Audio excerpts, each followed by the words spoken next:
How's it going, Geoff? Doing really well, actually. How are you? Okay, let's go through your choreography a bit. Yeah. One at a time. Sure. Let's go back in time to your very first one, Terminus. Infinitus, yes, Infinitus. Tell me a little bit about how that kind of came to you.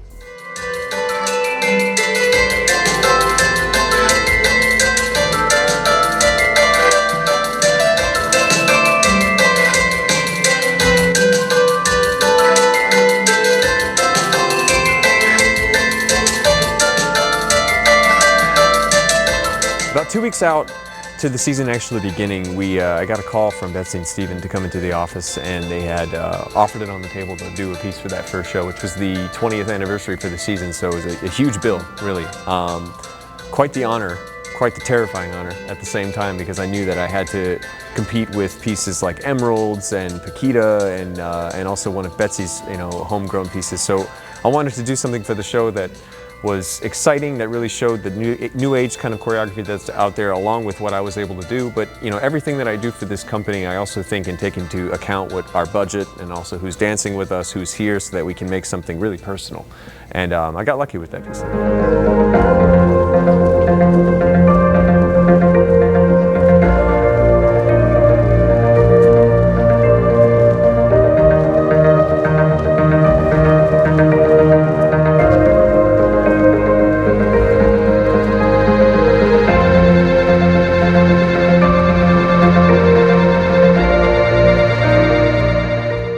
It's quite the experience, really. I've come into this kind of a hermit crab kind of way of doing it. I kind of hide myself for about 2 or 3 days, and I go through my entire library. I've been collecting music since I was about 15, 16 years old. Digitally, probably once I got into college and iTunes really kicked off, so I have quite the collection.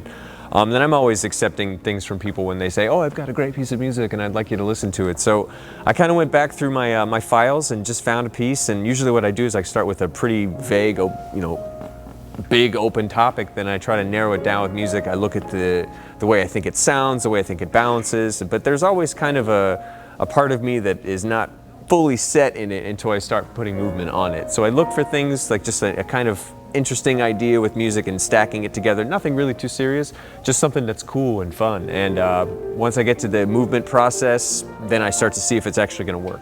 Yeah, the ideas themselves are, still pretty vague, because I mean, when it comes down to it, you really never know what you're actually going to be able to take care of on stage until you get into the rehearsal room with who's actually going to be there. So, I always try to think of something that would always make people, happy or, fun or excited to be part of, so that once we get that energy going, then I'm able to actually build something off of it. Everything in dance for me is human.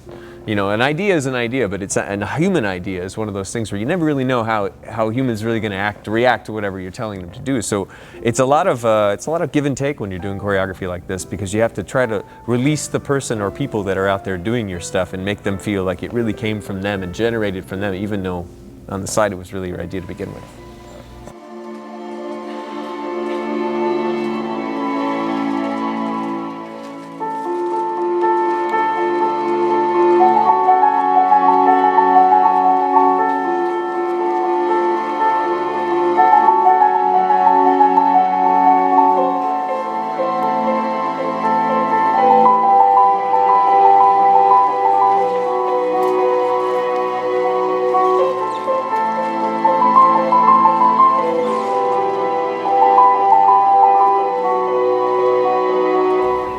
Actually, I had one in between there. It was called Internocturne. I did the next year in 2013. I missed that. Yeah, it was the same show, opening show of the weekend. I did one called Internocturne. Yeah, that was another one where I just kind of picked some groovy music and some groovy dancers and tried to pick something a little bit darker and sexier and just put something out there.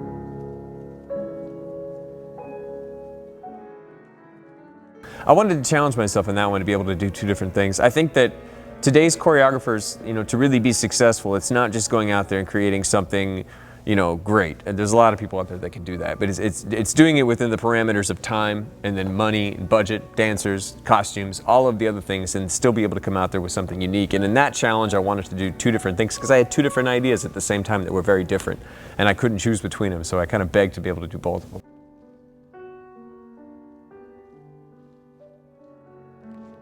The bottles is actually, there's a choreographer that I worked with back in college. His name is Sam Watson, and he's absolutely brilliant. I think that when it came to my early years in training and learning choreography, and especially contemporary, he was the one that really popped my cherry when you really think about the new ideas that he kind of had, and just very cool. One of his pieces that I was blessed enough to be able to do is called Unbreakable. The whole thing was designed off of actual glass on stage and using beer bottles and using mason jars, and I had this big open square piece of glass that I was able to dance with, and he just had this really cool idea, and I loved the idea of having live glass on stage without any protection on it. We were tossing bottles and doing all these things, and it really had a nice audience reaction. So I already knew that we had those green bottles had a great reflection, when you light them, they have a nice look to them. So I kind of knew that I was already going to go in that direction.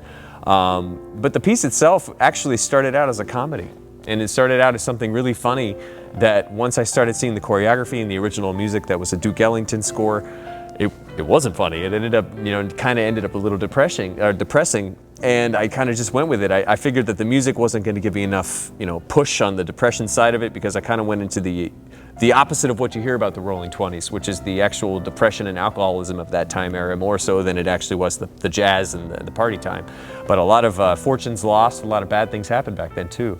And I wanted to go with the Rachmaninoff, which it really put into perspective the look that I was kind of going for. And the bottles came in, and then the bar came in, and a lot of that just kind of came in last minute, and then just pieced it together those last couple weeks. Classified as you start off like a sports program. Yeah, it kind of ended up looking like that. It's one of those pieces for me that I felt that I'm going to end up coming back to it, I think, sometime in the future, to be able to get done what I really wanted to get done. There were some budget issues with the lighting that I really wanted to take with it. I really wanted to see if there was a way that I could make it look like an Area 51 secret sexy lair where there's these robot ballerinas that are going to take over the world, kind of thing like that. So when I had the costumes, I looked in the back, and it did end up looking like an old ESPN analyst kind of thing like that, but that's just the kind of way it went. And I had some guys up there just kind of mimicking some things and whatever we had, but the piece itself, it didn't really take off the way I really wanted to, the way I looked at it. The movement was really cool, and I was able to use those ideas to generate some other things later in life. But those are the kind of pieces you learn from. There's a natural way to dancers, especially in contemporary, that I don't like to steer too far from. I know that there's a contrast of that you can do with dancers to try to make them look different than they already are, and that gives you a result. For me though, mostly just because we don't have a lot of time. I think time is what's always against us. Our rehearsal periods are so short. We're usually doing mixed bills when we're doing contemporary, so we don't get a lot of time just to work on one thing. You only have an hour or two a day to really get across your idea, and you're switching in and out. So, as also being a dancer in this company, I realized that the best thing you can do is to give a dancer something that they really feel comfortable with, so that they go out there and do it. And the hard part is really picking the person that you really want to pick to fit the natural role. And that's my job, is to try to find the one that really can do it, so you don't have to make changes later, or, break anybody's heart by, not working out, but really get to expose a dancer that you think will look really good in a specific role that maybe they didn't think they'd look good into, but actually grow from. And this last piece that I did this last year, earlier this year, was a big touch on that. Treatment? Yeah, that's the one.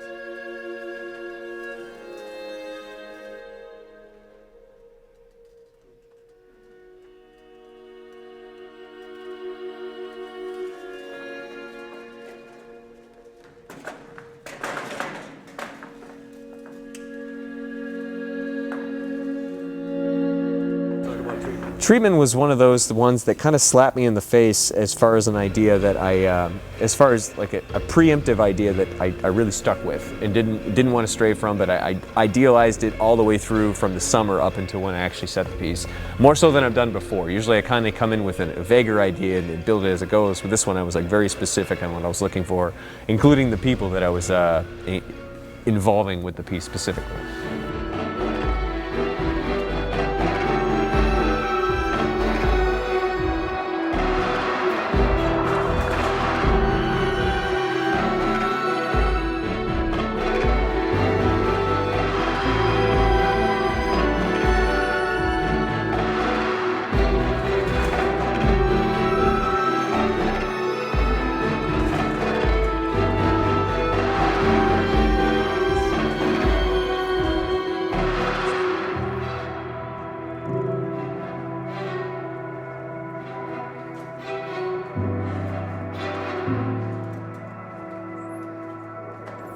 There's no better team. There really isn't. And, you know, if you would have asked me 8 years ago if I would be sitting where I am right now with the company, with my wife, with my parents-in-law, and where the company is right now, I wouldn't laugh, I just wouldn't believe you. You know, I'd be like, there's no way that something like that could happen. You know, coming from where I came from in dance as late as I did, in the small school that I did, something like this is legendary.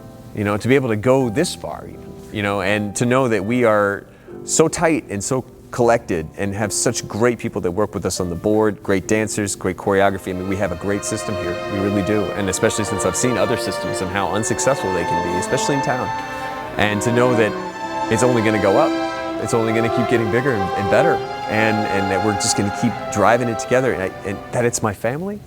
You know, there's nothing better than that. There's no way that you could ever wish for something better than that every day that you wake up that you get to go work with your wife and have her be, you know, as exceptional as she is, and your friends, and have them be as exceptional as they are. There's no better feeling in the world, and I've never been able to actually verbally express, because there aren't words, like how that feels to be able to do it.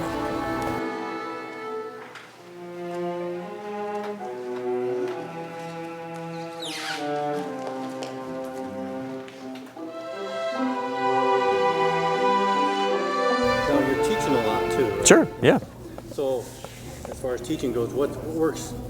What do you feel like you're most comfortable with, age-wise? Are younger kids, or are you more with? I kind of like in the middle. I kind of like the kids have been dancing for a few years, so they kind of have their feet underneath them, you know, so they know a step or two. And then the other ones I really enjoy are the dancers that, you know, are at that, you know, technical range where they have everything, all the tools, but they have, you know, needing of understanding of themselves, you know, as a dancer, and being one myself, and still kind of dancing. There's something I always try to instill in my students or people that I work with. I don't even look at them as like my kids, you know. I always look at them as peers, and that's the one thing I always did, because I always felt like that was the most successful way to talk to a dancer, is to talk to them like a normal person. Don't talk down to them. Just, you know, let them, try to help them understand exactly what's. It's a tough life, you know. It's a tough life. It's a tough business. You have to be prepared for anything. You got to be fast on your feet, but you also have to be 150% in everything that you are. 150% dedication. And if you're not that, it's going to roll you the whole career. The whole thing will just come back and backfire, and you have to be that dedicated to everything that you do. And that's what I try to teach them, that in any uncomfortable situation that you're in, anything that you don't think that you're even confident in, you can't show that. You got to go out there and you got to give it 150%, and that is it.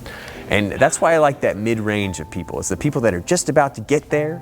I give them that extra boost of confidence that, yeah, you can go, you can make it. And then those ones that are just starting out, I try to give them that confidence immediately, because the faster that they get that confidence, you see how much easier it is for them to continue learning. You know, dance is a state of mind more so than it isn't just a physical thing. They talk about the soul of a dancer. You know, the soul of a dancer is the soul of a human in any aspect. But you really want to see, as the soul of a dancer, you really want to see the soul forefront more so than just the technique and just the physical abilities. You want to see the drive. That's what makes people watch dancers. That's what makes them special. And that's what I also try to use in my choreography and every other teaching thing I do, is to try to find the best self you are, put that forward, and then that's the best dancer you're going to be. Well, you already mentioned this, but your favorite choreographer? Yeah, George Balanchine. You can't, I mean, really, there's a lot out there, and it sounds and it can totally sound, because of the way that we do Balanchine and my exposure to it in my career, that I'm trying to make it sound like, you know, Balanchine is just what I've done. You know, I've seen lots of different ones, from Paul Taylor to Mark Morris, and you know, just great choreographers out there that are wonderful. Twyla Tharp. I mean, there's lots of really beautiful, beautiful pieces, and I'm not even touching on half of them. Killian, Duato, all of them. But George Balanchine, something about what he built from nothing. You know, like, think about the world before Mozart. That's the question you need to ask yourself. The world before George Balanchine, you can't even imagine it. Is everything that we're living in right now with the contemporary ballets and the ballets that we have is the world of George Balanchine.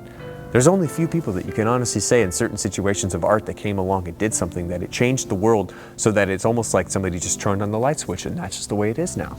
You know, and his transition and what he was able to do with the New York City Ballet, and to be able to touch the world in that way. I mean, he is the source, even though he's Russian, he's the source of what America's all about in dance. You know, and we're only going to go further. And I'm happy that, I guess you can't say that you choose where you're born, but I'm damn proud to be an American. And I'm damn proud to be able to push that and push the envelope for American dancers. What do you got in the works? Coming up in May, we're going to be doing the full, brand new, top to bottom Vivaldi, and that's going to be the 4 seasons. I have a new talking about music. We were talking about music earlier. I have a new composer that has reconfigured, recomposed the Vivaldi 4 Seasons original score, and it's just I call it the steroid effect. It just sounds like it's on steroids. I mean, it really is just a beautiful work. His name's Max Reiter. And we've called ahead, and we've gotten the negotiations started with actually being able to use that music. The new version, it just was released in 2012, so it's pretty new. About 55 minutes long, 4 major ballets, kind of all in one, with 3 sections each. So it's my first big project for the company, my first real ballet. I'm going to pour everything I got into it, really.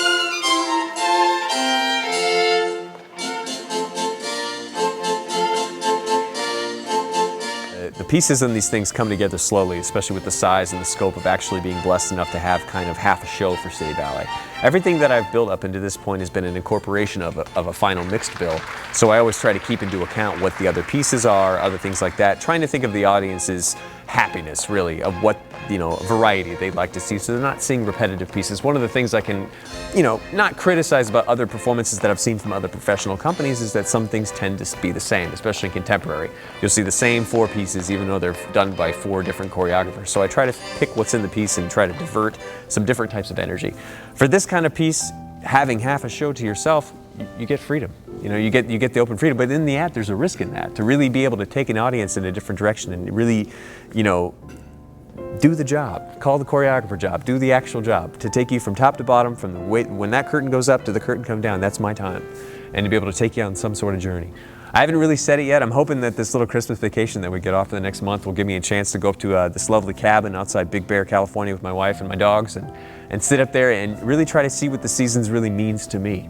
You know, I have a wonderful, wonderful cast of dancers right now in this company that can do some really amazing things. So first and foremost is really just letting these beasts be their beasts and do their thing. But also we have great, you know, ability to make some cool costumes. I have an incredible lighting designer, Steve Judson, who does all of our work here. Yeah, it's gonna be a lot of firepower. We'll call it firepower. Cool. Yeah. Okay. Sound good? I think we got a good. Awesome, man. Fantastic. All right. Thank you. Thank you very much.